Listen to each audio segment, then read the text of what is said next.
Автобусите на ЈСП повторно возат, но ниту советниците, ниту граѓаните не добија јасни одговори како се трошат парите на скопјани.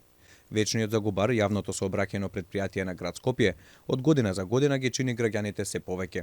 Откако вчера советниците во градското собрание беа незадоволни од отчетноста и контролата врз трошењето на народни пари. За ЈСП јавноста дозна дека и покрај приходите од 25 милиони евра, градот мораше да ги закрпи со уште 11 милиони евра, односно дури 10% од даноците кои ги собира од граѓаните. Преку соопштение од независната советничка група Зелен Хуман град, порачаот и ЈСП не дава јасни извештаи за својата работа. ЈСП не дава јасни извештаи на Советот каде одат парите што ги добиваат и често се бараат дополнителни субвенции низ годината. Советот бара, но не добива дополнителни извештаи. Работењето на сите институции во град Скопје и Македонија не е оптимизирано ниту проверено и често завршуваат како црни дупки за пари со огромен број на партиски вработувања.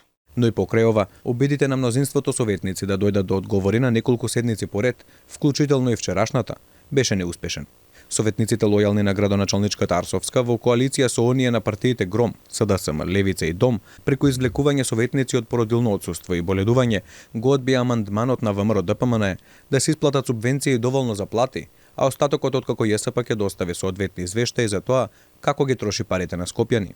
За тоа како се трошат парите на ЈСП, за Алфа ТВ зборуваше внатрешна ревизорка во јавното претпријатие, која обвини за криминално работење, пошто беше избркана од работа. По тој настан, ЈСП беше без законски пропишани од број на ревизори кои треба да го контролираат претпријатието.